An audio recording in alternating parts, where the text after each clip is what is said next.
Broadcasting live from the center of the universe. It's Business School Without the BS. Featuring optometrist turned entrepreneur, Dr. Robert Zellner, with USSBA Entrepreneur of the Year, Clay Clark. It is the Thrivetime Show. Let your boo begin. Where we drop knowledge bombs for you in Portland.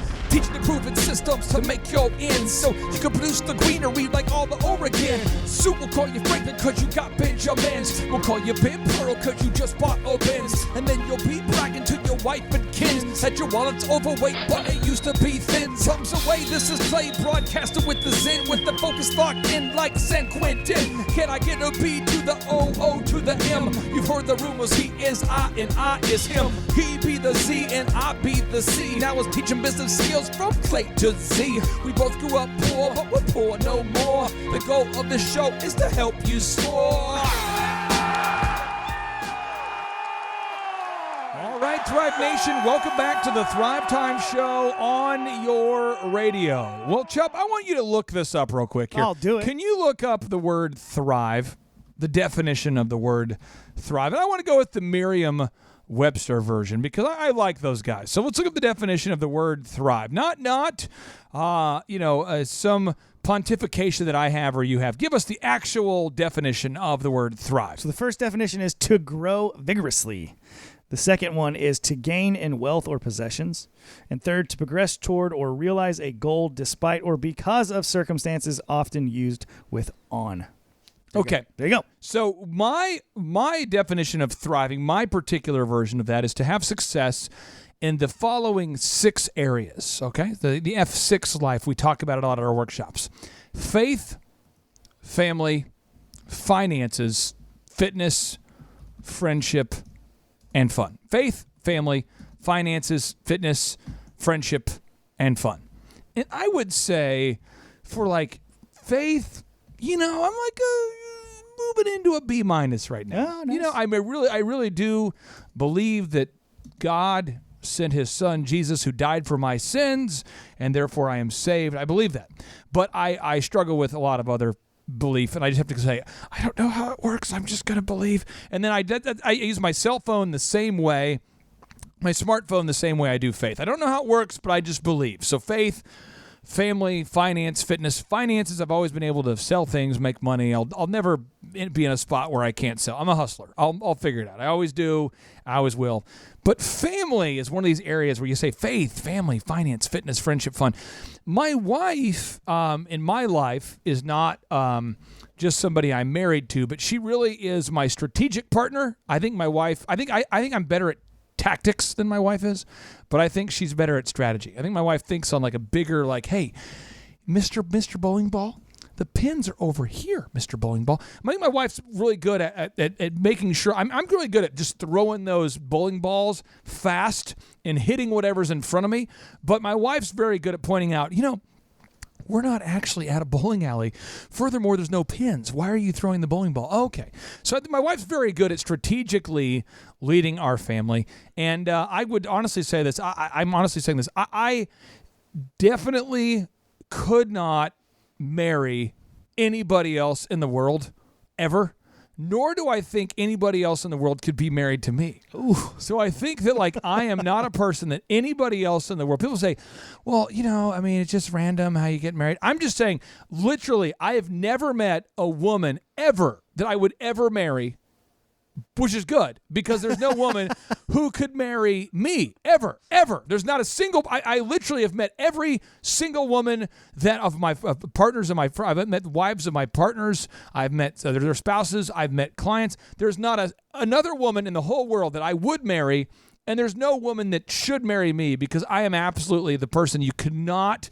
It wouldn't work. So this is my life partner. And so I've invited my wife to be on the show, not just one time, but on an ongoing basis because we have 5 shows a week we do, and it's an F6 life. So I feel like we should at least talk about family once a week. And we should probably talk about it, half the week, but we're talking about it at least once a week. So Vanessa's we on the show. Bring an expert on the show. Well, yeah, because she's the glue. I wouldn't go to church without my wife. Never. If I wasn't married to my wife, I would have never gone to church, ever. I would be like, well, here what I'm going to do. I'm going to work 7 days a week and just make a bunch of money, never have kids, and I'm just going to grind. I'd probably get a vasectomy, previous to being married and just live a life of just being alone and just grinding because but my wife is like, hey, there's more to life than just work. And I'm like, oh, okay. What is this you speak of? She's like, well, let's start with faith.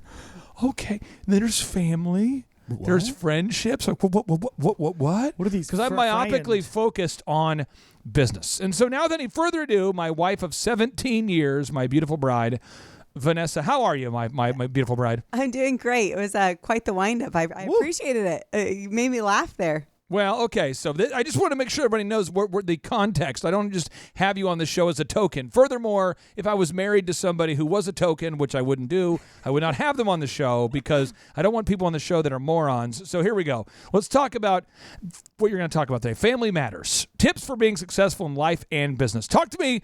Just you have the floor. Family matters, keeping your priorities straight. What are you talking about?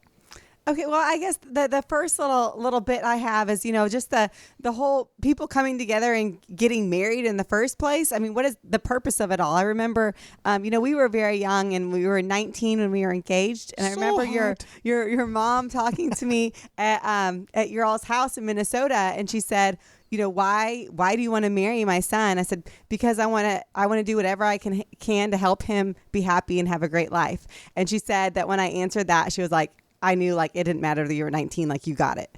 So I just think that keeping our priorities straight, in business, in marriage, of course, remembering why are we doing this? I'm not doing this to create, Vanessa's best life, but how can you bring value to your husband? But also in business, why are you doing this?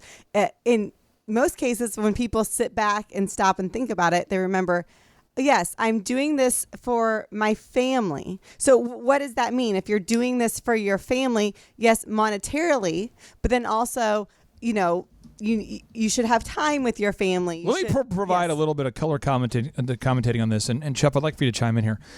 I see a lot of guys that work 7 days a week. Mm-hmm. And if you ask them, hey, dude, why do you work so hard? They say, well, I'm doing it for my family. I swear what I'm doing is I'm working 7 days a week. I work 18 hours a day in my truck. I do all this for my family. I do all this for you. Unbelievable. But really, just being real, as a dude, I prefer working over anything else. I just enjoy it. So so this is how it would really sound if I was being sincere about it. I work every day for me because I freaking love it. I hate talking about feelings. I hate talking about how you feel. I don't give a crap about anything but working. I love to work. I love to grind. I'm in the coal mine because I love it. I would rather be in the coal mine grinding than doing anything else. Literally, I would rather work than to have soft serve frozen yogurt. I'd rather work than to go to a game. I went to see Seinfeld the other day, and I want you to know I enjoyed Seinfeld. He was awesome. But I would have rather been at work. Did you have your clipboard? Were you writing notes? I didn't. That probably would have helped him, though. But I'm saying I would rather do anything. I would rather work than do anything. Yeah. That's my natural default. So it's not sincere for me to say, well, the reason why I'm working all the time is for the family. And Vanessa knows that. It's not about the money. I want to get your take on this stuff, Chuck. What I've seen, too, in the past, and this might sound a little heavier, this might be heavy, but the question Vanessa had of why are you doing this? Some people are out there working 7 days a week and 12, 16, 18 hours a day because they don't want to go home to their family. And so you need to figure out what that problem is and see if you can fix it. And it's going to take some time investment, so get out of the work. That's really wise, Chet, because I think that comes back to, whatever spouse is at home, that responsibility then lies on them. What environment have you created that someone doesn't want to be there? I just want to make sure that I explain this to all the listeners so we get this. I met a guy at one of our conferences who's unbelievably physically fit, jacked. Clay, we've met before. Oh, right. No, but this guy is unbelievably jacked, and he pulls me aside and I said, "Hey, what are you trying to do?" He says, "Man, I'm passionate about fitness. I want to help people get in the best shape of their lives. I just love seeing people be successful. I just want to help my clients win. I want to help them be successful. I want to help them get in the best shape of their lives."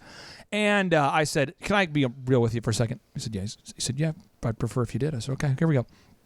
I like to work because to me it's a sport. I enjoy it. It's a game that I'm good at." Mm-hmm. And you like working out because you like working out. You're not trying to work out because this is not, you really don't want to help everyone get in the best shape of their life. This is just something you're into. So the reason why your spouse is frustrated with you is because you're working out literally 4 hours a day and not seeing the family. So all of us, and me, him, you, everybody, we all have something that we naturally would like to do just because we like to do it. Right. But we need to focus on the family. We need to do that. We need to, and Vanessa's really good at that. In Matthew 16:26, from this great book called The Bible, states, "What good will it be for someone to gain the whole world yet forfeit their soul? Or what can anyone give in exchange for their soul?" Stephen Covey, who's not in the Bible, this is good because this isn't offensive because religion really divides us a lot. But I would like to hear Stephen Covey because he's not in the Bible. Stephen Covey says, "The key is not to prioritize what's on your schedule, but to schedule your priorities." I love that. Ooh, that's big. So, Vanessa, you have the floor. Break it down. Yeah, well, and one last thing, coming back again to, I think why this has worked so well between you and I Yes. is because the same passion that you have for business, literally, I have for the family. And I think that if we didn't have that, then maybe the business would have survived, but we could have lost things along the way. And I think that I've learned from you and you've learned from me. True. And in that, You're a happy family. yeah, we've got like a balance because, Yeah. it's so interesting. A lot of people, they see me now and they think, oh, are you an entrepreneur or you're this entrepreneur's wife? And I think back, I'm like, no, really, when I married Clay, he was a DJ and I saw myself in the Bible, it defines a wife as like, a helper, a helpmate. And so I was a DJ because that's what he was. If he was a scuba diver, I would be on the bottom of the ocean. You know what I'm saying? Like, it's just because I married him and I want to do what I can to help and be involved. And in that, his goals become our goals and it brings us closer together. So, anyways, I just think that's so important that you're growing together and you're there to be a helpmate in whatever. If you're not growing together, you're growing apart. Right? That's right. Just like anything else in life, you've got just like the steps that we take in business and the effort you spend, you've got to do the same thing for your relationships, and the rewards are huge. Yes. So if you're out there listening today, I'd encourage you to write down the following questions and think about them. Why are you doing this? Why do you want to start a company? Like, why do you want to achieve time freedom and financial freedom? I actually talked to a client. This was about 6 months ago, and I said, how are you doing? They said, dude, I have achieved financial freedom. I said, this is great. They said, I've achieved time freedom. I said, this is great. They said, no, it's depressing. So why is it depressing? They said, because I don't know what to do with my time. And I said, well, could you, spend some time with the family, with the family? And they said, no, I hate it there. And I thought, okay, well, this is probably why we need to do this show. And so when we come back from the break, I want you to think about, why are you doing this? If you had the time freedom and financial freedom, which, by the way, you're going to get if you implement our system, why? What do you want to do with your time freedom and financial freedom? And Chubb, I'll tell you one thing I would do if I had financial freedom and time freedom. And I do have financial freedom and time freedom. Chubb, I'll tell you one thing I don't want to do. I don't want to clean the urinals. No. I mean, it's in the past, I may have cleaned the urinals, cleaned the bathrooms, but I don't want to do it. Right. One thing that freaks me out is those little hairs They get everywhere. on the toilet seat. And I wonder, is somebody plucking those hairs? It's beard. It's beard hair. It's got to be. Who is plucking those? Is somebody shaving their beard? Because it certainly could not be those kind of hairs. Pretty weird. Pretty weird. Why is it smelling so Clearly weird? you What's guys don't going know about this. No, I'm just telling this is real stuff. And so what we've decided to do is we've hired a great company called Classic Janitorial. They've been the cleaning service of choice for Google, for News Star, for Google, for DuPont, for the Thrivetime Show. It's theclassicclean.com. Get serious about your janitorial service today and call theclassicclean.com. Check them out. Stay tuned. And now, broadcasting live from the box that rocks, it's the Thrivetime Business Coach Radio Show. Time for higher learning and higher earning, taking you to the top like we're hiking Mount Vernon. We're changing the mindsets like we're incense burning, passing on the magic like our name was Irvin, serving up that knowledge like I was a servant. And I cite what I say so you know I'm not a servant. It's Thrivetime Show, bringing the heat while fervent, giving it to you straight in a world that's swerving. Stacking the cash, making the dash, earning the plaques, bringing it back. Bring me the track so I can get up on the mic and speak the facts. Stacking the cash, making the dash, earning the plaques, bringing it back. Bring me the track so I can get up on the mic and speak the facts. Oh, speaking of the facts, let me tell you something. There is this org chart of life. Let me tell you who's at the top. I believe I believe God is at the top. And you might say, it's the Illuminati. They're always watching. Well, I think God's always watching, right? So then underneath God, this is how I do it. I'm just telling you. Then there's my wife. So it's like there's God and there's my wife. Because if I can make God happy and my wife happy, that's like, I mean, that's impressive. And I'll tell you what I do. About every, and Chuck, maybe you could chime in and maybe I'll feel less bad. But every 30 days, a typical month has about 30 days in it. And during those months, dude, all string together like 29 days in a row where I am a good husband. I'm impressed. All the like 28, 29. Yeah. But and then like some reason, this is what I'll do. Vanessa will call me, right, on the way home. And my phone's off because I'm going to like Atwoods or something, right? So I'm jamming out to my favorite Spotify song, and I'm just jamming out. You know, it's like Beach Boys. Wouldn't it be nice if we were older? Then we wouldn't have to wait so long. Just blasting and it. Wouldn't it be nice to live together in the kind of world where we be? And I'm getting into it, and then I pull in. Do do do do do do do do do do do do. I pull in, open the gate. Boop, the gate opens. I pull into the house. I realize, son of a 6 missed calls. Oh. I look, it's my wife. I missed her calls.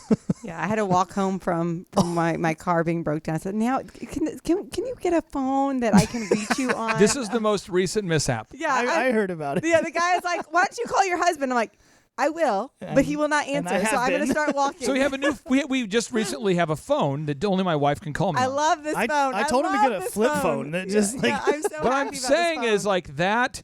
So these are these situations, and you can imagine, you know, she's trying to get a car repaired. She had to walk home in the heat. So I think, so my kids are like, Dad, you got to pick her up. You better do something. And I'm thinking to myself, this is what I'm thinking. I'm thinking, I was just glad I didn't have the kids with me. We'd all be walking. no, but this is what I'm thinking while I'm driving. I'm driving the car on Lynn Lane. I'm going, ring, ring, Yeah. ring, ring. It's like the terror sound from a movie. It is on. And I'm thinking, oh, no.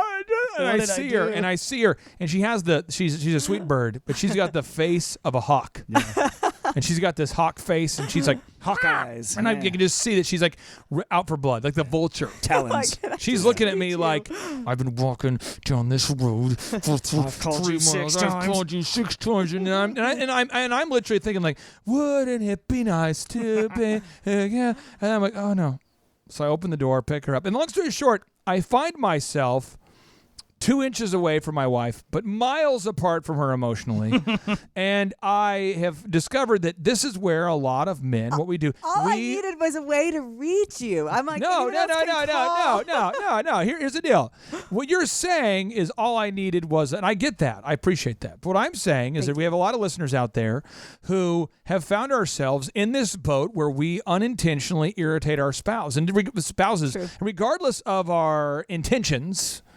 If the result is we irritate our spouse, then what we need to do is we need to take some notes today. So I'm getting my wife on the show today so she can walk us through the female perspective. We talk a lot about success and faith and family and finance and fitness and friendship and fun, but we're talking specifically about family and family matters, Chip. I got a question. I'm going to interrupt here. Actually, for both of you, but Vanessa. Yes. What is your take on, I see a lot of people who, Clay, you said that you have God first and then Vanessa second. Right. I see a lot of people who would say they have God first and then their kids. Nope. No. And that's why I agree with you, because what I see happen is they pour themselves into their kids. No. Right. And then when their kids move, I don't even know my kids' names. who are these little people Who in the are house? these people invading stealing my my food? Again, I say the same passion that Clay has for Yes. business I have had for family, and I definitely have opinions on all these things. I believe that. No, real quick. Yeah. You don't have opinions. You've looked at people who have stayed married their entire life. Yeah. And you've studied the lives of people who've had great marriages. And I studied Billy this Graham, before I was even married because I said I would But never I'm get saying, married. let's But if get I rid of did, it. yeah. Let's get rid of the whole opinion thing. Okay. Opinions are crap. Everyone has an opinion. All right. Hey, I'm they're saying, like eyebrows. Everybody has at least one. ooh, nice. But I'm saying you've actually studied people that have stayed married their entire lifetime. Billy Yes. Graham, Dr. Laura, and you've determined what the common Yeah, and I'll give denominators are. a quick caveat to that. You know, I always thought I would never get married. It wasn't like a vow, like I will never get married. I just didn't think I would get married. I didn't want to get married. Yeah, and so you met me. I was said I was going to be a broadcast journalist. We got married. I went and did my internship. I came home and I said, I will never be a broadcast journalist. I said, I'm going to graduate with this degree because I'm not going to go and start over. Right. And you were like, well, why do you? I said, because when I went and interned there was only one person who was still married. I said, they had to make their career the number one thing. I said, so I can't do it because I just knew if I was going to be married and it was going to work, I needed to make our relationship the number one thing. Yep. Would it not be true to say that you and I really don't have any more business goals? That would be correct. I'd say the business goals are in light of our family. We have a family. I guess I'm saying those. We don't want to grow them bigger. True. So we're never going to have more than 3 elephant in the room stores. True. And there's 400,000 people that live in the Tulsa. We have about 1 million people in the whole surrounding community. Right. And we don't really want to grow the stores any bigger. True. If it's not a good fit, move on. It's fine. I really don't want to grow our coaching program any bigger than what it is. We really don't want to. So you're like, are you a communist? No, it's like we focus on the family, and that's what our focus is. And I think that is weird for people because they think that like, well, have you ever thought about traveling on the road and doing more of your workshops on the road? No. And I think it was weird for us when we came to that realization. Would never do that. We took a step back. Sometimes you always have new opportunities come before you. And that's one of my points here is, when you have an opportunity, don't miss out on what's great because you're so busy doing all these good things. And I think that's what we do a lot in life. And we had to take a step back and say, Steve Jobs. Yeah. Steve Jobs wants to chime in here. He's passed go away, but for the it. spirit of Steve Jobs wants to chime in here. Chubb, can you read the notable quotable for Mr. Steve Jobs? Yeah, this is a really good one. It's very on topic. He says, people think focus means saying yes to the thing you've got to focus on, but that's not what it means at all. It means saying no to the 100 other good ideas that there are. You have to pick carefully. I'm actually as proud of the things we haven't done as the things I have done. Innovation is saying no to 1,000 things. So if you're out there, I want you to ask yourself during the break, what is the right thing? What is my highest and best use? Yes, it's I called love the Pareto principle. You should be spending 80% of your time on the 20% of things that move the needle, that matter as relates to your family, your faith, your finances, your fitness, your friendship, and your fun. What actually matters? Think about it. What matters for your faith, your family, your finances, your fitness, your friendship, and your fun? Also, during the break, I invite you to check out hoodcpas.com. That's hoodcpas.com because it does matter. You do have to pay the taxes. I know it's not exciting, but you got to file those taxes. And if you're going to file your taxes, I encourage you to check out hoodcpas.com. We come back from the break. We're going to talk about saying yes to the right things and saying no to everything else. My name's Clay Clark. That's Vanessa Clark, my incredible wife. And that's Eric Chupp, who happens to be brotastic. He's a beautiful, beautiful man. You should check out his facial hair. Just as truly impressive. It's there. Stay tuned. No negative emotion, cause that's what business is. Always dominate, cause I got 5 kids. I will not lose, I don't break but bruise. They can talk about me, I can take that abuse. Here is the truth, while they make that excuse. I'll be up grinding, cause the scoreboard's the truth. He is my mentor, like my Yoda dude. He showed me the force like I was a young Luke.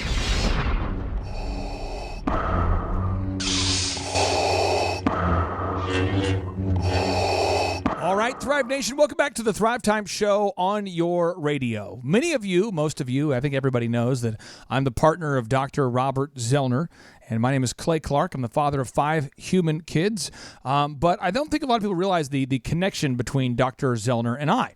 My wife, one of her first jobs while working in college was working for Dr. Robert Zellner and Associates right across from Woodland Hills Mall, the biggest mall in the Tulsa area. And my wife worked there and did a very, very good job. And through my wife and her partner, and her manager, Kylie, they were able to arrange a meeting for Dr. Zellner and I to meet for lunch at Ruby Tuesdays, where I knew in advance, according to Kylie, that he liked croutons. They got good croutons. And so we had lunch.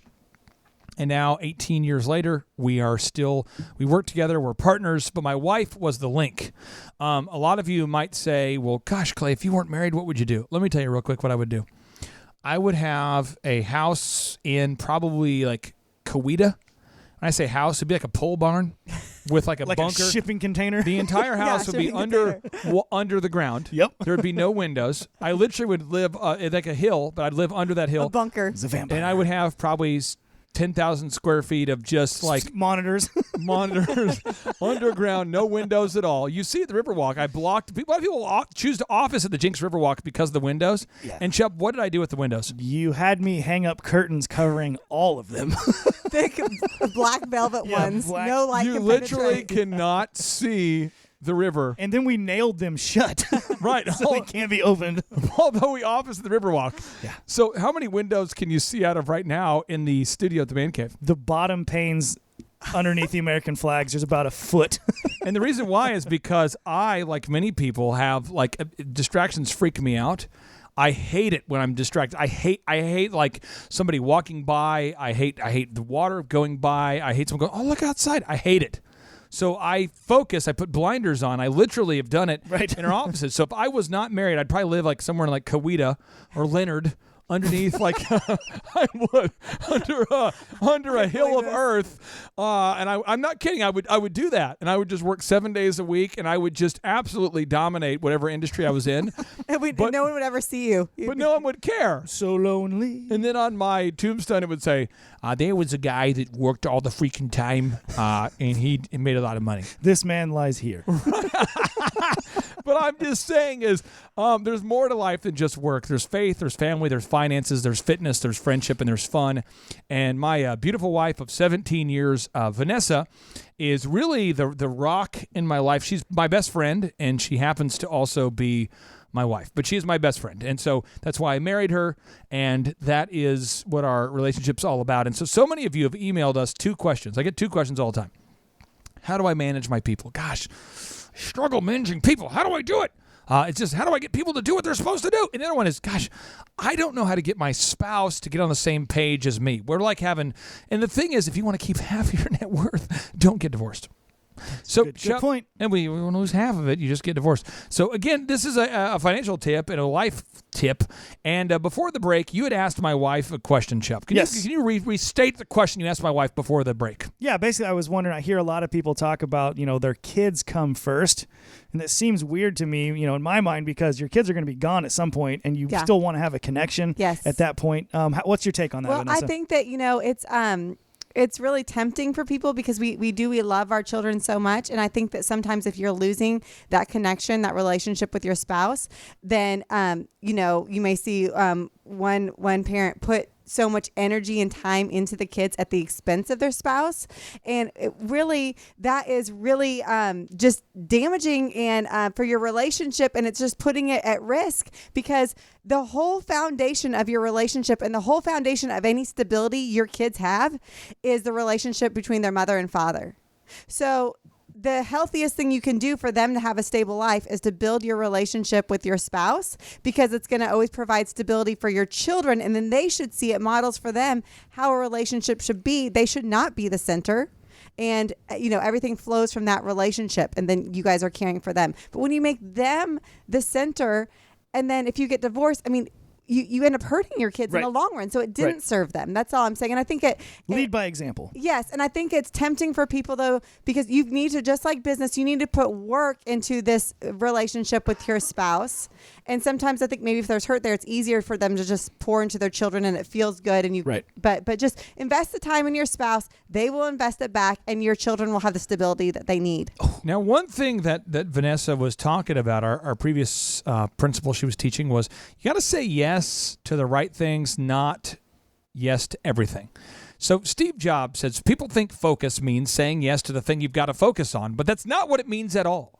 It means saying no to the 100 other good things that there are. You have to pick carefully. I'm actually as proud of the things we haven't done as the things I have done. Innovation is saying no to 1,000 things. Vanessa, as you know, I always have business ventures that are pitched to me. People always want me to help them grow their company. And every time I work with a company, it works. They grow. I have sort of the Midas touch because I know what to do and how to do it.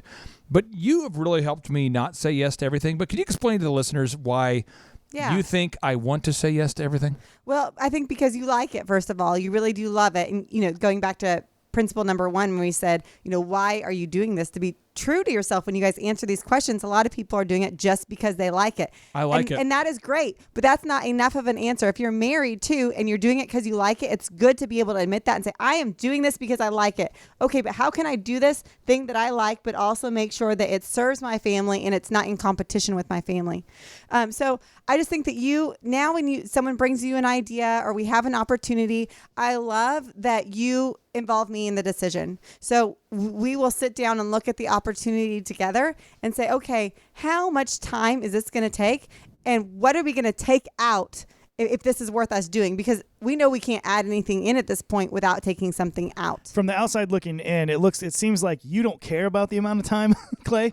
You'll just do whatever. Yeah. Because I prefer working. That's what I'm saying. Yeah. So that's very awesome that that's your mindset is like, well, what kind of trade-off, what kind of time is this going to be? To quote Yes. Bruno Mars, that's what I like. That's what I like.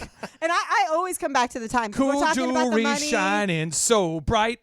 Strawberry champagne on ice. Lucky for you, that's what I like. That's what I like. But listen, whoever comes, is saying, oh, and this is the money you can make. I don't care about that. I'm like, no, what is the amount of time? I'm talking trips to Because Puerto that's what I Rico. care about. Say the word that we go. I just tell you, I love to work. I do. You can make more money, you can't make more time, right? True.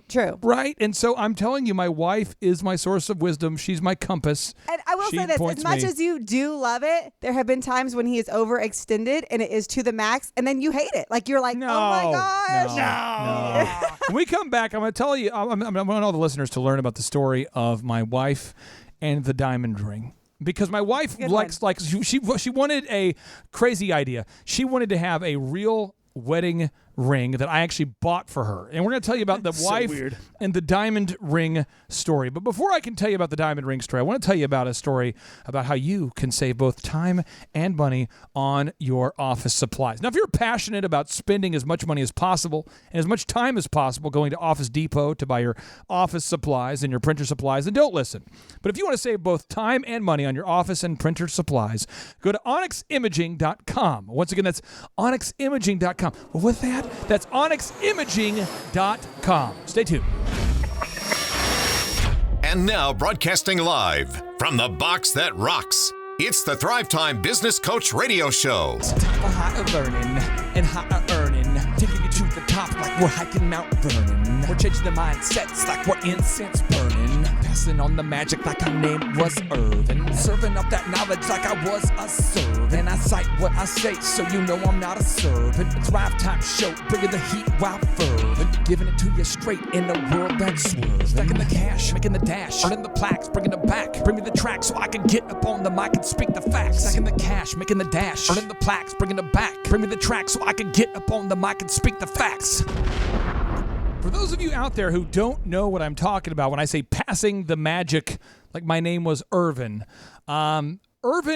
Magic Johnson. Magic Johnson was a basketball player that played for the Lakers. And I don't think a lot of people realize how awesome he was. But Magic Johnson, Irvin Magic Johnson, played basketball and was given the nickname Magic because he was able to find the open man in a way that people never thought possible. But I'll pull him up on the big screen so you guys can see him. But Magic Johnson was much taller than anybody else who had previously played the position. So in terms of like his actual height, he was very, very tall. Like very, very tall. Now this is what's crazy about Magic. He just loved winning. He's 6'9". 6'9", but he was a point guard. And so Magic would go into a game and pretty much his whole focus was on winning. He didn't care about whether he scored a lot. He didn't care. It wasn't about the money for Magic. It was about winning.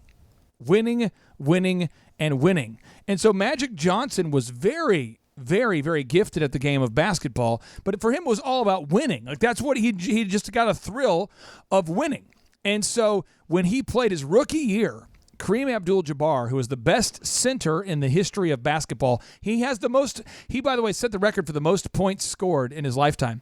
Imagine this. You're a rookie and the best player of all time. A lot of people don't talk about Kareem Abdul-Jabbar because he wasn't as likable. His personality was more stoic. But he was the best player of all time. He scored the most points. Right. So he got hurt. And they asked Magic, could you play center? Now remember, he was the point guard. Right. So he says, sure. So he played center as a rookie in the NBA Finals because he got hurt in the NBA Finals. Kareem Abdul-Jabbar got hurt. The best player. This would be like a Steph Curry, who is a point guard for the Golden State Warriors, being asked to play center in the finals. And he has zero. He doesn't care about his own production. He says, sure, I'll switch positions. Give me the ball. Right. So he goes down there and dominates because I'm just telling you, this guy, for him, the game of basketball was fun. And the magic of the whole situation was that he enjoyed the game. And for me, business is sort of what I enjoy. It's my game, right? And if you're out there listening, maybe fitness is your game. Maybe family is your game. Maybe faith is your game. Maybe you come out after a long weekend and your friends say, what have you been doing this weekend? He said, I read all of Revelations. I've been faithing it up, man. I read all of Revelations. You did? All of it, yeah. And I watched every Stephen Furtick video on YouTube, and I watched all of the Craig Rochelle videos on YouTube, and I watched every single video I could watch on Joel Osteen, and you go, dude, have you slept? No, because I figured out how it works. I now know what the mark of the beast means. I've read the entire Revelations. You're going, wow, that's cool, man. Do you have a job? Nope. Nah. Have you talked to your family this week? No. Don't know where Have they you are. paid any bills? Don't know. No. But I have a deep knowledge of all things prophetic. Everybody has a natural thing you're naturally interested in. And one thing that my wife has a superpower for is family. She's very, very good at family, but she's also my strategic partner in the business. I can absolutely say that the reason why we are where we are today is because my wife has always been the person asking, why are we going here? And so my wife, my incredible bride of 17 years, she's on the show today, and we're going to talk about making sure that the business serves not only you, but your family. Vanessa, what are you talking about here? You're creating this environment. I think you and I learned a lot of lessons along the way.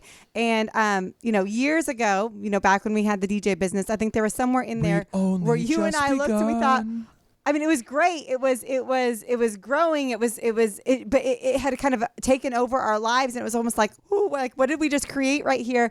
And I think there was a point where it didn't serve you or I. Yes, monetarily it did, but there was a lot of growing decisions we had to make where that it would serve us with our time freedom. It would serve us with the people who worked for us, all those things. So I just want the business owner to keep in mind that not only should it serve the person running the business, a lot of people just one person runs the business, the couple do, but that it serves your family too. So that's in time. That's if there's someone at the office who's disrespectful to your spouse or your kids, take that into consideration just as you would for yourself. Chup, if it's okay, I'd like to quote the Beach Boys, I our love modern Beach Boy philosophers. quotes. I actually love the Beach Boys a lot. I love their music, but this is Business a notable philosophers. quotable. It's a kind of a musical is how I would view our show. It's a, wouldn't it be nice if we were older? Then we wouldn't have to wait so long. And wouldn't it be nice to live together in the kind of world where we belong? It's gonna make it that much better when we can say goodnight and stay together. Wouldn't it be nice? And the song is about like, wouldn't it be nice? So a lot of, I think the man mentality. Chup, you tell me if you disagree with this. Okay. But I think as a man, we find somebody. You found Candace. Yep. I found Vanessa. I went on a date. I remember going, gosh, whoever that cheerleader is, that cheerleader at ORU, I see her cheering. She has that curly hair, and she will be mine. Oh, yes, she will be mine. She will be mine. Oh, yes. So I end up arranging a get a roommate a date. We go on a date. And we go on the date, and she didn't talk much. We were at Uno's Pizzeria. She's like, I know your game, buddy. She literally would not. She'd gone. He always says I didn't talk. How many I was pretty dates? shy. How many get your roommate a dates? Because Oral Roberts University does this thing called Get Your Roommate a Date, where you're supposed to ask a woman to go on a date with your roommate. That's the idea at Oral Roberts University. How many of those dates did you go on? I don't know. Just was every weekend. Just always every weekend, every day. Everyone. And I'll tell you how many I went on. How many people asked me? 0. Yeah. So I was like, I'm gonna get this lady. So I went on this date. She didn't talk a lot, but I'm like, oh, she will be mine. I swear she will. I moved in multiple times, tried to kiss this lady. I got rejected 3 times. 3 times. That's right. But I'm She's a consistent. woman of virtue. But then the thing is, because men want what they can't have. I didn't know what was going on. But then here's the deal. Here's the deal. Is that the songs? So many songs are about pursuing your spouse. the song The Beach Boys, Wouldn't It Be Nice? It's about pursuing it. Wouldn't it be nice? It says, happy times together we've been spending. I wish that every kiss was never ending. Wouldn't it be nice? I want to add something in here because I had this actually written down because I wanted to share this with all our listeners. We'd be spending. Bird, you probably don't know it, but he tells me, Vanessa, you are my goal. And that means the world, because we do have all these business goals, but then he'll always come back and say, hey, I want you to know you are the goal. And I think that sometimes women might feel like, they were pursued so hard because guys are like goal focused, right? And then they're like, okay, check that one off, done, move on to the next thing. Think about this. But it's good to remember what you said, like that person, that is still your goal. Think about this. Yeah. Happy times together we'd be spending. I wish that every kiss was never ending. Wouldn't it be nice? Now, you're married. You have that. You have that. So how do you keep that relationship in orbit? How do you make sure that your wife, who you pursued so hard, I pursued her so hard to get her to marry me. Yeah. But once Chuck, you put a lot of bait in the water to get the fish. But once the fish is in the boat, you got to keep baiting the hook. You've got to. Yeah, I look at it like starting a good pinyon fire, Clay. Oh, nice. Yeah. You've got a nice little coal bed, but you got to nurture that thing. You've got to blow life into that coal bed to keep the fire burning. And if you just ignore it, it goes out. Burn, baby, burn. And I want to say something. I think that as you have these relationships, sometimes a husband or a wife, they look at, all the things they bring to the table. I make all this money for us, or, I cook and I clean, or you didn't I do take a very care of all the kids. No, real quick. You're a female voice. Let me do it real quick. You do the voices real quick. Let me just real quick. I want to make sure that, because this is what men say. We say, I earn all this money. I do all of this for you. Oh. Do you not realize I go to work 7 days a week, working? All I do is work for you, and then I come home and you want to talk about me and priorities? Are you kidding me? So, and the woman is thinking, they're looking at everything they bring. I take care of the kids, or maybe it's the man who takes care of the kids, but everyone's looking at what they bring to the relationship.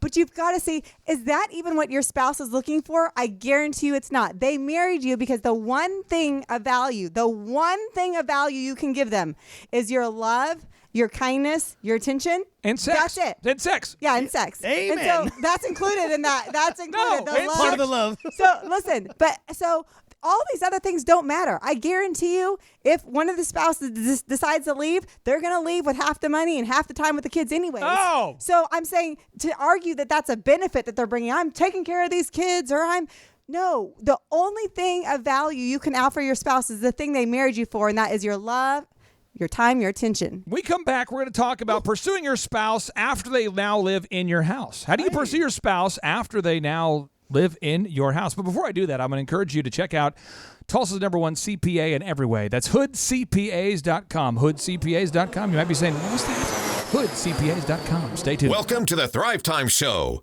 on Talk Radio 1170. It's a Thrivetime Show on the radio. Yes, it is. Oh, yeah. It's all about you. All about you. All about you. All about you. All about you. Yeah. So we bring the boom.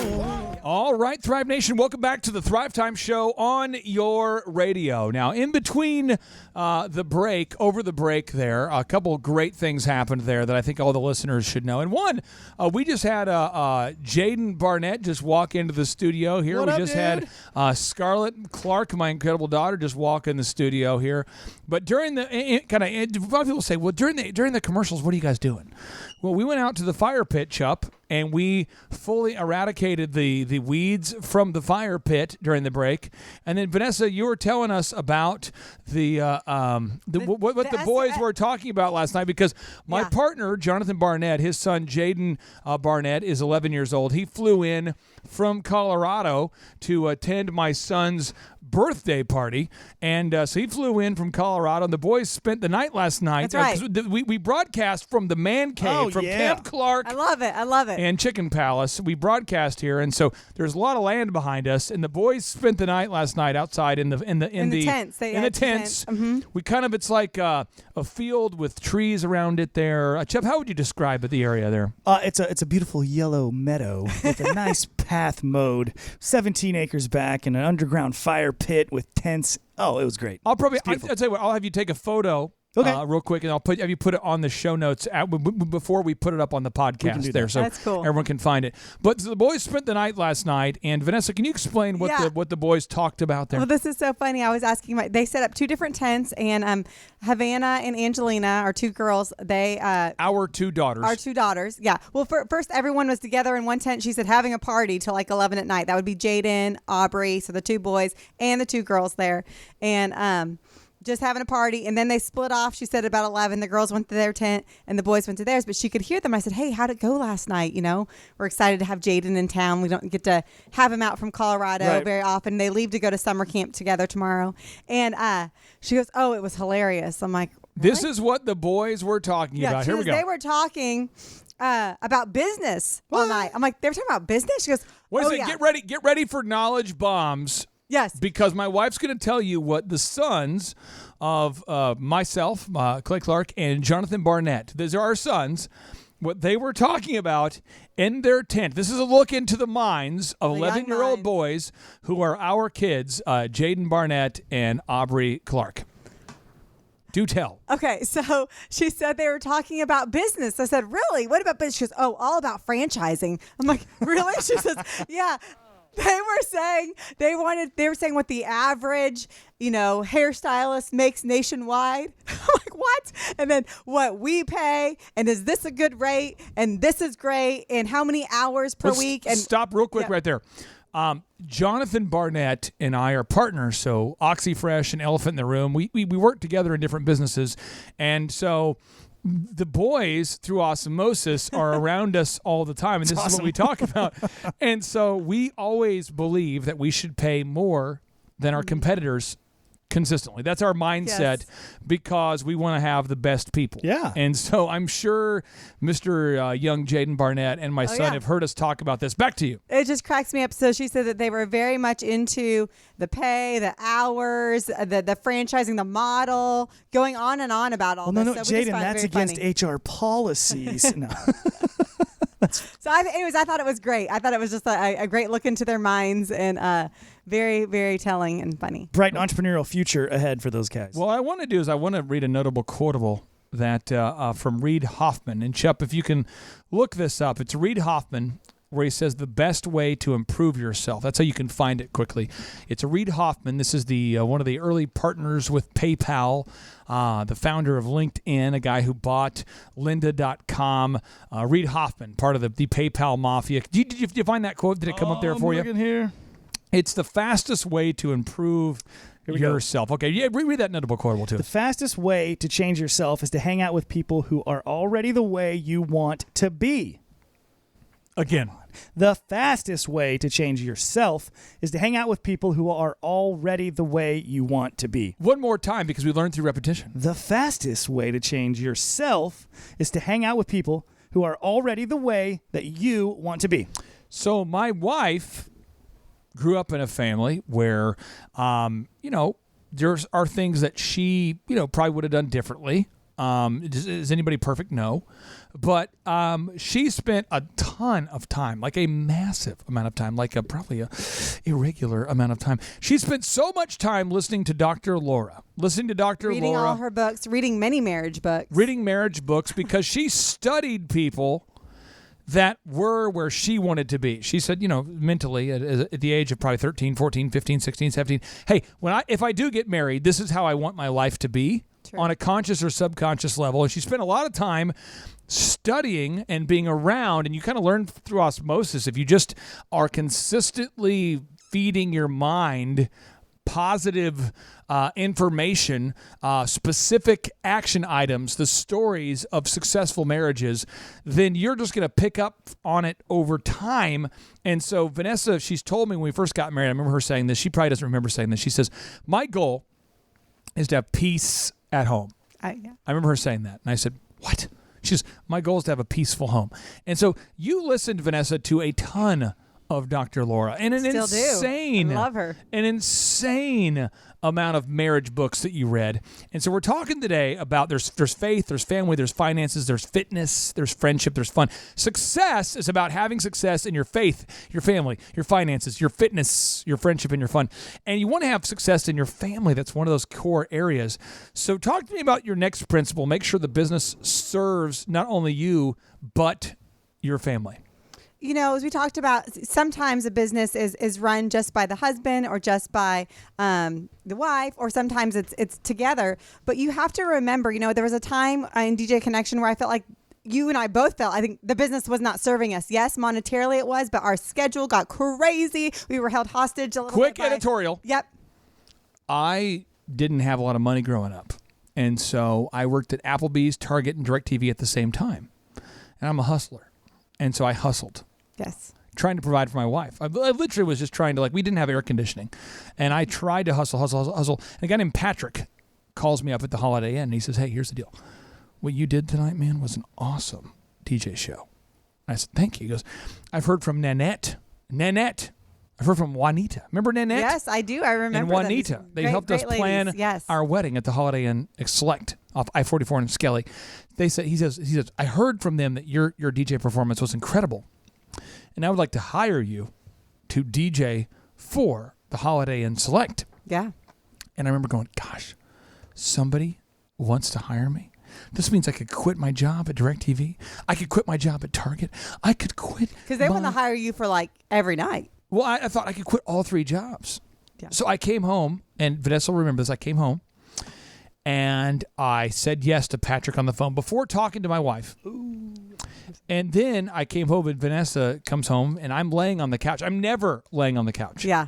And I'm laying there, and I'm like, yep, I'm the big deal. Kicking the shoes off. I'm not kidding. How excited we were. And actually... You said, though, what did you do? You said, why are you home early?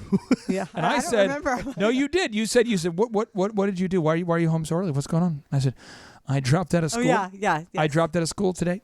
Yep, dropped out of Oklahoma State University, and I have a... You had so much peace once you did that. I quit my job at DirecTV and at Faith. Quit my job at Target and Applebee's all today. I no longer have any other jobs because I, my friends, am self-employed. I now work 100% for me. I own my own business. And you're like, what? I go, I'm going to be DJing 7 nights a week at the Holiday Inn Select, and I get free lobster tails. I negotiated it into the deal. Yes. Unlimited lobster tails, 7 days a week. I knew I liked you for some reason. At this time in our life, too, it actually worked because we literally would go to all the shows together. So it wasn't like we had kids or this took us apart in any way. It was like we would go together. We'd have dinner there every night and watch all their impersonators. Here's the part where for months. Here's right? the part where it blew your mind, though. I remember you said, so every night? And I said, Oh, yeah. 7 nights a week. And you said, was like how much forever. you get? And I go, $700 a week. And you go, really? And I was excited, was and you were $100 a depressed night. by it. Yeah. Oh, I was no. like, yes, I no longer have to have a job at Target, at Applebee's, at DirecTV. I dropped out of school. Yes, $700 a week. Woo!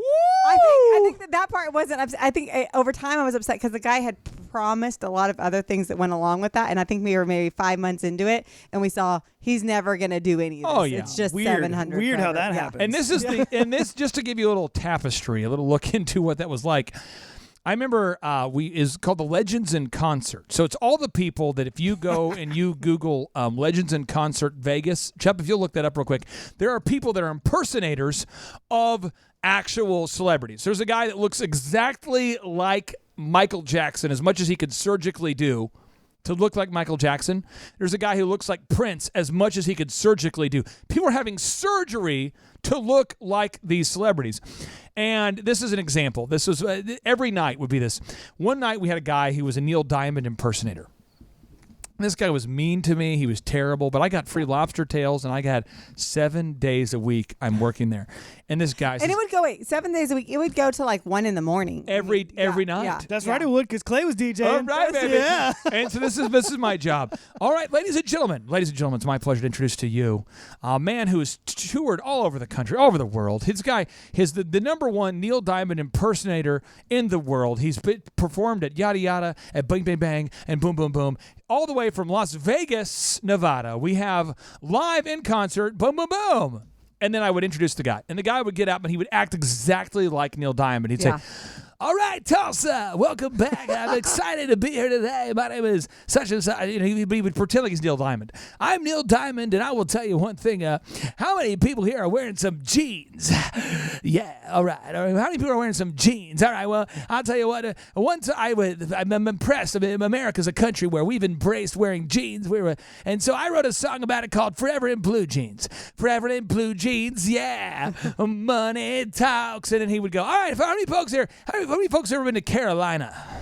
That's pretty sweet. How many people have ever been to Carolina? How many people have ever thought to yourself, man, it is a sweet place? Well, I'll tell you what, I got so excited about it, I wrote a song about it called Sweet Caroline. Now, for me to sing it, the other night I was in Detroit, and the people in Detroit, and he would do the same routine every night. I was in Detroit, and I started singing the chorus, Sweet Caroline, and when I sang the chorus, it was crazy. It was like spontaneous. Everybody started saying, whoa, whoa, whoa.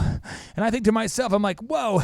People just said, whoa, whoa, whoa. I said, Sweet Caroline. They said, whoa, whoa, whoa. And I said, sweet. And I started singing, and people were singing with me, and it was incredible. Let's see if we can recreate that tonight, Tulsa. And Sweet Caroline, whoa, whoa, whoa. Good times never seem so good. So good, so good, so good. I'm feeling fine. Boom, boom, boom. And it was just like this ridiculous. Every night was the same night. And my wife came and saw me do this like probably twice. No.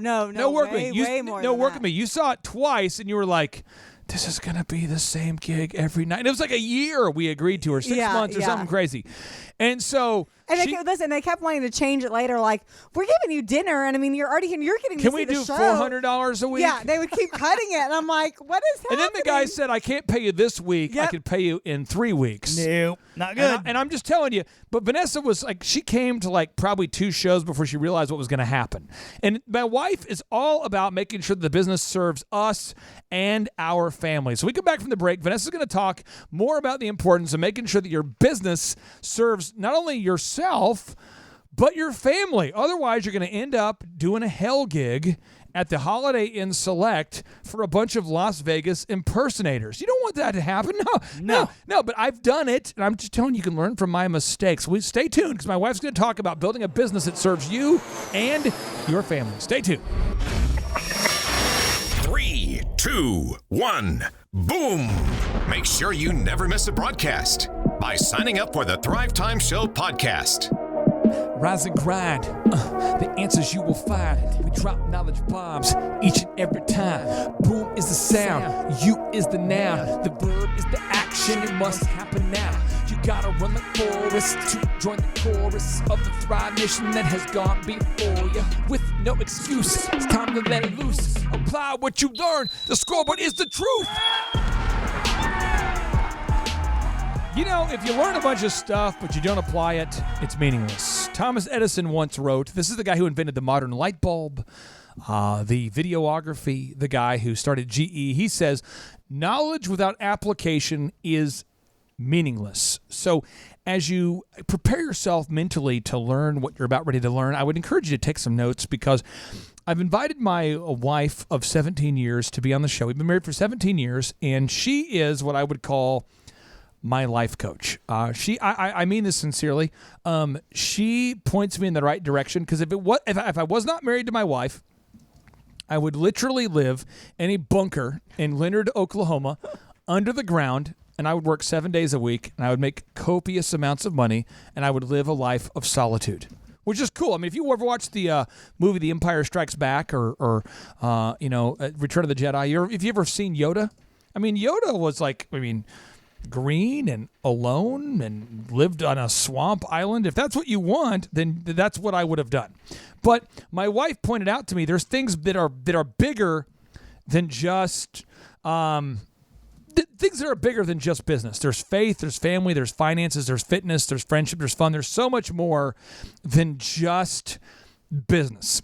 And so, Vanessa, talk to the listeners out there about the importance of making sure that the business serves not only you, but your family. Well, I think just in every capacity, I think sometimes, like you said, the person pursuing the business is pursuing it usually because they actually enjoy it. It's sport for them. And And that's great that they enjoy it. So then it's probably serving them. But then you got to look and say, okay, is it serving my family as far as, I mean, everything, the amount of time spent? Is this a sustainable schedule? That's something that is going to continue, that our family can thrive in? Is there a busy season we got to make it through, but then we're going to get sustainable, and how do we get there? The money, just even paying yourself, how much are you living off of for your family? Is this a beneficial thing? Is this, you're growing it and making more? Is monetarily benefit your family? So I want to start with this first idea, because you just said a lot of knowledge bombs in a row. So I want to make sure we break it down here. So here we go. Chup, are you ready for a knowledge bomb? I'm ready. Okay, so here's the knowledge bomb number one. Vanessa talked about, are you even paying yourself? You've said this to me. You've said, baby, I realize that you don't even care about the money. Can you explain to the Thrivers what that means? Because I really don't care about the money. To me, it's all about just winning. Can you explain to the Thrivers what that means? Because you're with me every day. I think the first, I don't even know if it was like 12 years we honestly didn't even pay. We maybe made $50,000 a year because we would invest everything back into the business. It was the first 7 years of the business. Everything. We just kept buying more equipment. Yeah. So the business kept growing, but we never saw any financial reward for it. I'm serious. Like, we didn't have furniture in our house. We didn't have. We had a nice house. We had a nice house. And we had a home office in the house. And the business had all the furniture they needed. And then we inherited the stuff when they were done with it. It's like, we'd get their. But I want to make sure the listeners understand this. I don't care personally. I don't care about going out to eat. I don't care about going to movies. I don't care about vacationing. I don't care about nice houses. I don't care about nice cars. I don't care. But the caveat there is, he did care if it was something that reflected on the business. So right, because I had a disproportionate focus in one area, yes, as all of our listeners do. Everybody, if you think about faith, family, finances, fitness, friendship, and fun. There's one listener out there who's saying, I love to have fun. I love to party. I really do love vacationing all the time. I love vacationing all the time. That's what I do. I enjoy Someone else says, fitness. Yes, I just spend my entire, about 4 hours a day, I work on my quads, and I work on my abs, and I work on my calves. My calves, recently, I came from a background where I did not have striations previously in my calves, but I now have nice, bona fide striations in my calves. My calf muscles are nice. I mean, you can see all three of the muscles working together. My triceps and my biceps and my chest, I started calling them my chesticles, because it's like my chest, but it's like, you know what I'm saying? It is so sexy. I mean, I flex in front of the mirror, and I think to myself, I am so thankful to be around myself. I take selfies of myself because I love myself, and I'll tell you what, when you look at myself, you might be thinking to yourself, you is lucky to see myself, because myself is jacked. Say striations for me again. Striations, that's what I say. Striations, that's what I do. And someone else might be saying, you know what? Faith, family, finance, fitness, faith. I love faith. I read all of Revelations last night. And if you think about it on a deeper level, perhaps the mark of the beast is a credit card. And think about it. It's the chip that's on the card. If you think about it, like when Trump talked, I looked at it, and he said exactly 707 sentences. And if you divide that by 18, which is actually 17, which when you think about it on a deeper level, that's what means we're all going to die and go see Jesus tonight. I mean, there's everybody who has their own disproportionate focus area, and mine is business. So back to you, Vanessa. Business is my focus area, but everybody out there has one focus area that's disproportionate. So, but just when you're looking at the business to make sure it serves not only you, but your entire family, like I said, you're going to look at the time that's spent there. Is this something that's sustainable for your family? And it should be a refreshing for you to go to the business, but refreshing for you to come home, so that you're have balance there. Money, for the amount of time that you're spending at the business or a new project that you take on, are you making sure that at least monetarily benefits you and your family? And you and I both aren't very materialistic people, wanting to make sure we have all these things, but you shouldn't be in the poorhouse if your business is thriving. I mean, you should make sure that it feels good at home. Quick thought. Chup, the Bible. The Bible. Are you familiar with the Bible? I've heard of this book. Are you aware of the Bible? I am aware of the Bible. Do you know what the Bible is? I have seen and what perused the Bible. Is the Bible? The Bible. Hopefully Aubrey puts on headphones, my son, so he can hear what we're doing here. The Bible the Bible was the written word, the inspired word of God. And for a long time before now, Chup, we didn't actually have the ability to print a Bible with a laser printer. That is true. We didn't have the ability to print a Bible with a laser printer. In fact, Chup, if anybody wanted a copy of the Bible, somebody had to write the Bible down. Transcribe. For years, for thousands of years. I don't know if you've thought of, Chup, have you thought about this? But for thousands of years, somebody had to write the Bible down. Right. And they dedicate their lives to it.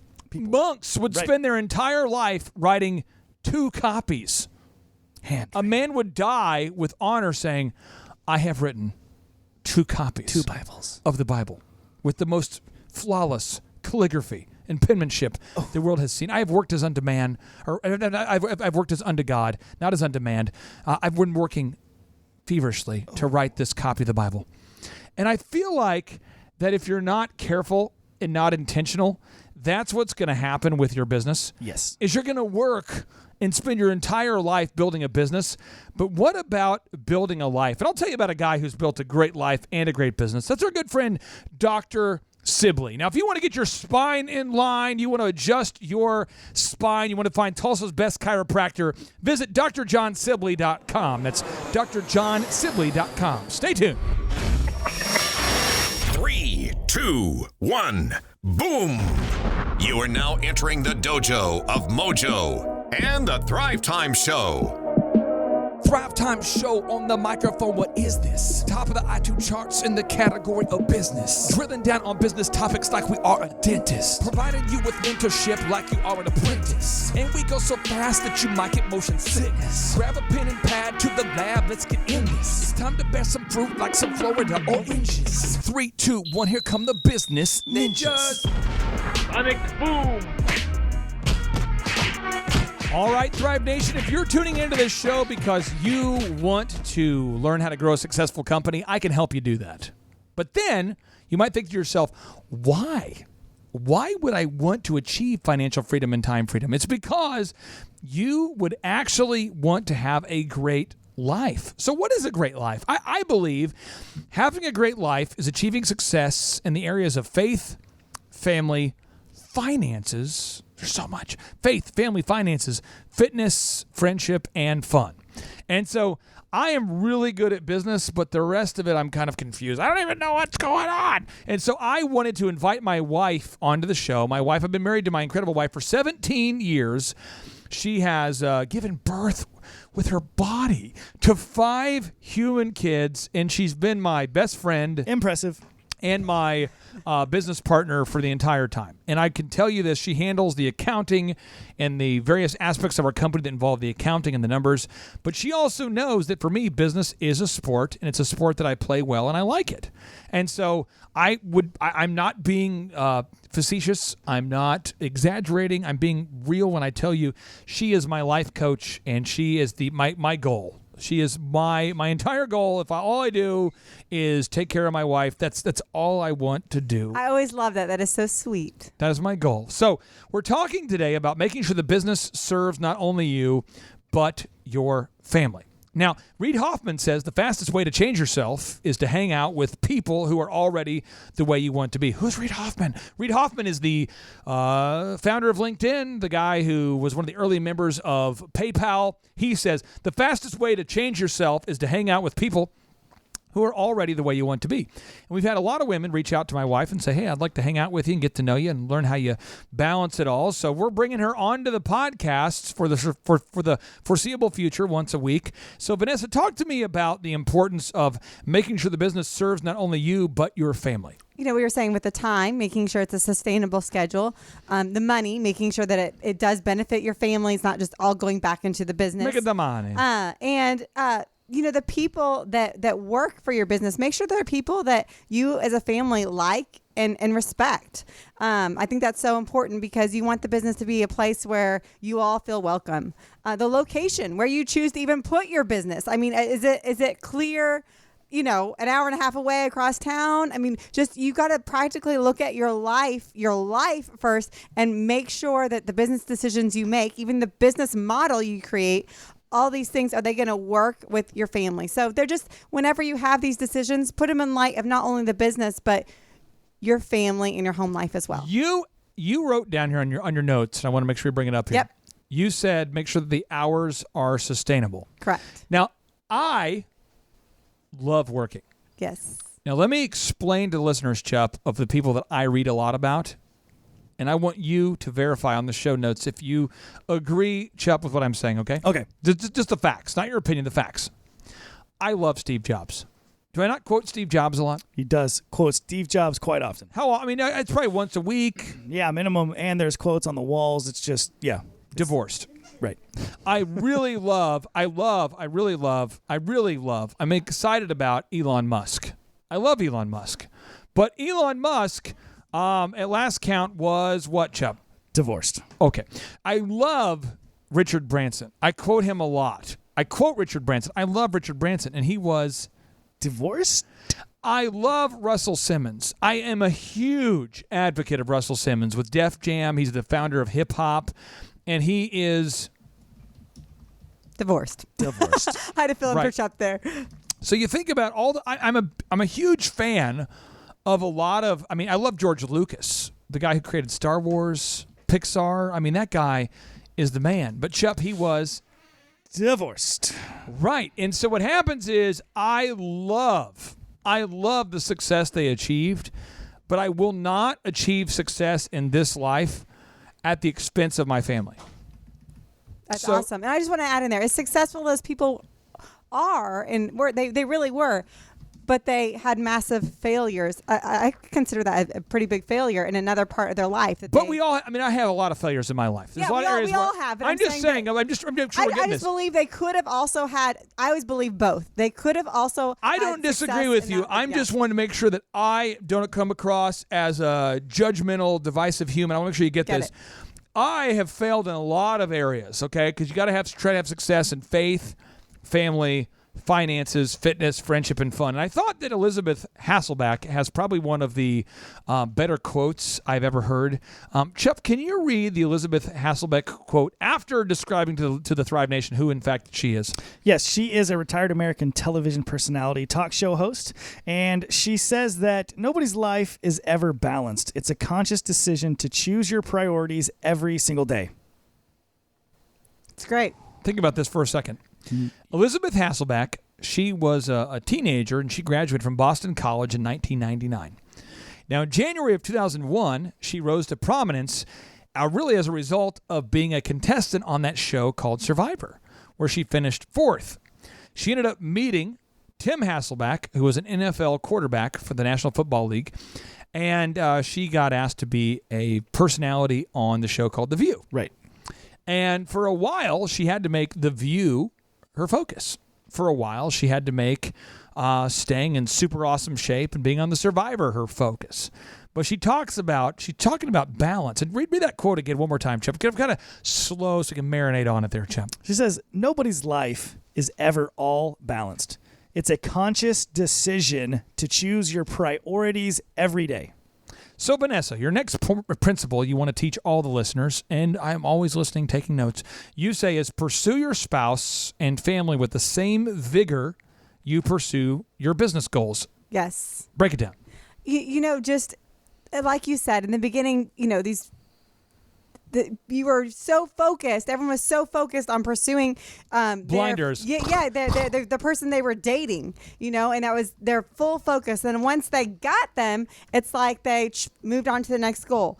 Well, your business goals, you're pursuing them now, but you've got to pursue your spouse in that same way because, like I said earlier, there are a lot of benefits that all of us bring to our relationship. Working, the finances, taking care of the kids. Yep. I've done this. I pursued my spouse with maniacal focus, blinders on, and then I moved on to the next focus, which was career success. So I am saying to you... You don't do this at all anymore, though. I know, but I'm saying to you, I apologize, but I'm also saying that we've apologized in the past. But for anybody listening who says, gosh, I've done this, don't feel bad. No, yeah. What we got to focus on is how to get better. Don't worry about the past. Your past. Every day is new. You can start every day new. Don't focus on your past. Focus on where you're going. That's what you need to focus on. If you're out there, if you own a successful company and you're thinking about your future, and you might be saying to yourself, gosh, in the future, we got to renovate our building, Chup. Yeah, we're growing. We got to grow our business. We got to add on to the church. We got more to add people. on to our building. We got more people coming in. The pharmacy's getting crowded. We need to add Chup, on to that. Who should they call? They need to call Williams Contracting, okay? Williams Contracting at 918-682-5511, 918-682-5511, or reach them at will-con.com, will-con.com.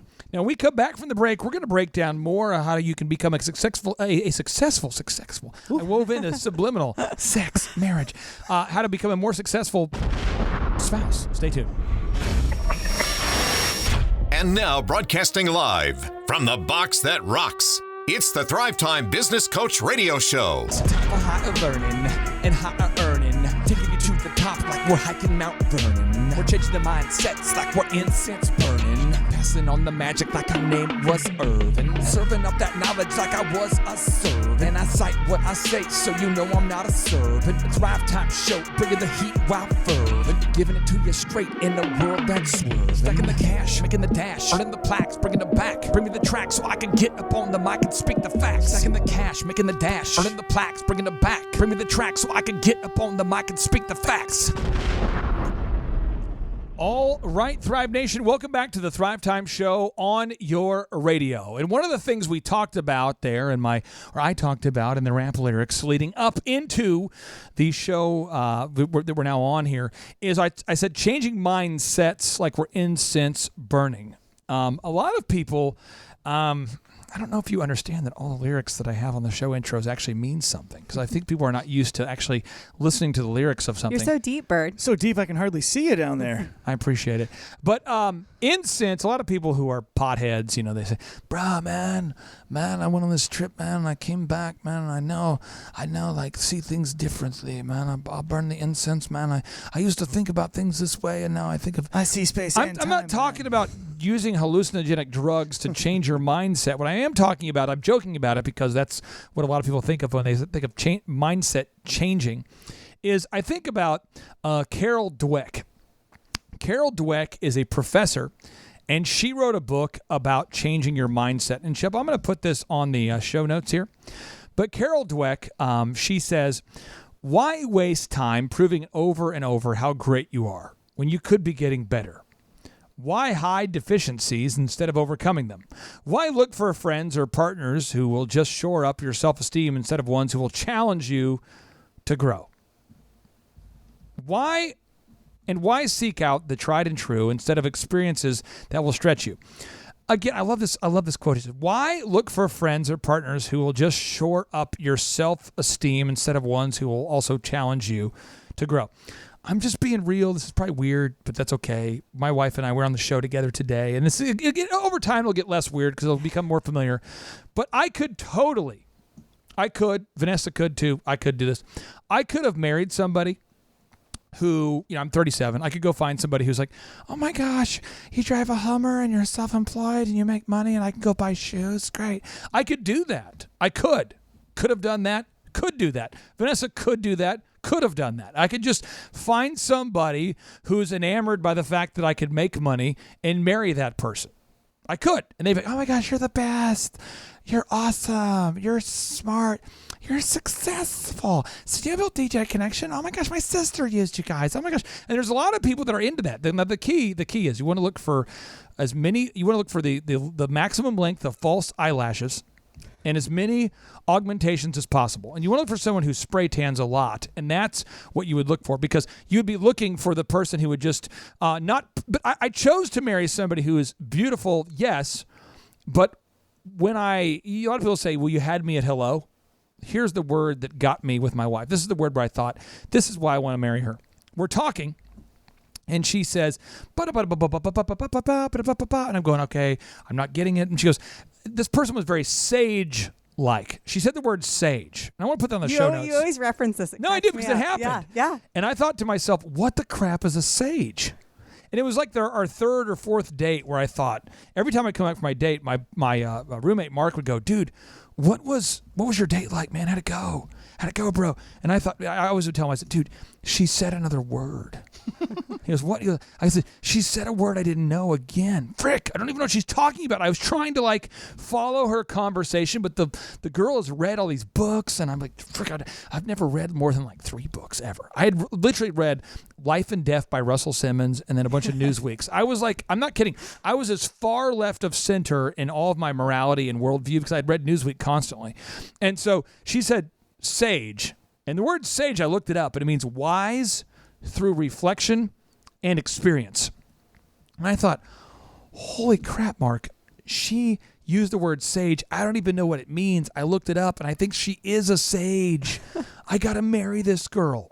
So I go back to Minnesota during the summer after my college at Oral Roberts University. I'm on my couch, and I'm calling Mark, and he says, bro, this girl. It was after your freshman year. Yeah. Right, she says, dude, she's super wise, and you think she's hot. And I said, what? He goes, dude, it's like it's a unicorn. You think she's hot, and she says she's wise. Dude, this doesn't happen. Like, usually you get like a super attractive girl who's like super stupid because they've been given everything, or you get a girl who's super wise because she's like the Jabba the Hutt of life. Oh, really? Bro, you've got both. You've got to get married right now. And I said, I know, but I'm like a freshman. He goes, it doesn't matter. And so Mark passed away. He was going to be the best man in our wedding, but he passed away before our wedding. He died in a car accident, which honestly, I've never cried more than when I lost my best friend Mark, my roommate, and when I lost my cat, Daylight. So those are my 2 things that rocked my mind the most. But the reason why I married my wife is because she was my partner that stretched me. And she, rather than just sticking to what I'm good at, she's pushed me to be the best. And so, Vanessa, you've said, seek to honor your spouse and they will honor you. Can you talk about what you mean by that? I just think that it's an active thing that goes on, every day. Find ways to praise your spouse. There are things that they're doing that are awesome, and they're ways they're trying to show their love to you, and you might not even be noticing. And so if you can find those things and you can praise them for it, it's like it starts a cycle. They're going to start doing the same for you. And I think that also you want to find out what your spouse's goals are in life, and you want to attach yourself to helping them get there. I think that's so important because it changes them from their goals to our goals. Yes. This is something that Chris Rock pointed out. I know I typically don't quote comedians, but I do want to point this out. Chris Rock says, there are only 3 things, and Chup, I want to put this on the show notes. He says, there are only 3 things women need in life: food, water, and compliments. Chris Rock, the comedian. Comedians are funny because they notice things that are true. And when you hear them on the stage, you go, that's so true. Chris Rock says there are only 3 things women need in life: food, water, and compliments. Now, Chup, you've seen this. The other day I closed a deal at the office. Mm-hmm. Because our team closes deals, but every once in a while I'll get on the phones for Elephant in the Room and close a deal, and just to show I still got it. Got this stuff. And everyone starts cheering, and I'm not comfortable with it. Like, I don't do well with compliments. Yeah. When someone says, hey, dude, good job, I'm like, I don't know what to do with that. Thank you. Thank me? What? I don't know what to do. Every once in a while, we had a guy the other day came up, Elephant in the Room. I was there I was basically dropping off some stuff at one of our stores, and a guy said, hey, are you dropping off Starbucks for your team? And I said, well, yeah, because I was in the area and I just dropped off some Starbucks. I got the order from Dan. I dropped it off for just 10 Starbucks. And he goes, why'd you do that? And I said, if I was cutting hair for a living, I'd probably want someone to drop off Starbucks for me occasionally. I don't do it every day. It's just kind of a random act of kindness. And he's like, dude, you're the best boss. All these people brag on you all the time. And I was like, thank you? Where's somebody I can fire? Because I don't know. No, but I don't know what to do with it. I'm not comfortable with compliments. Yeah.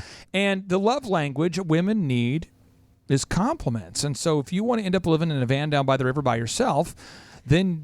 But I will add to this. Compliments, they are nice and they are wonderful. But at the same time, I think they're wanting... we're wanting our goals aligned with yours. And you're correct. The same place. You're correct. Yes. And the time and all those things. And maybe it's because you are a salesman. You're a master salesman, and so I know a compliment to me doesn't mean very much because I know the ego that has to be stroked from everyone at the office and everyone, all the clients, and so I get that. So I'm like, I guess to me, that's not what I'm looking for. Because you know that I'm kind of a comedian. Yeah, yeah. But anyways, I think that just like I said, I think that's going to be my final gig, by the way. Oh yeah, I think sure. my final gig comedian. is. I think that's going to be my final gig. Nice. That I wouldn't be surprised if you put out some music as well. Okay. But I think finding daily ways to genuinely praise your spouse, and then also pursuing them with your words, with your touch, with your time. Those things are going to just reap such a harvest in your life and in your relationship and the peace in your home and stability for your kids. I just can't say enough. And then, like I said, finding something that's important to them, a goal, and attaching yourself, making it you're going to help them get there. Now you've established yourselves as a team. I just think it's so valuable.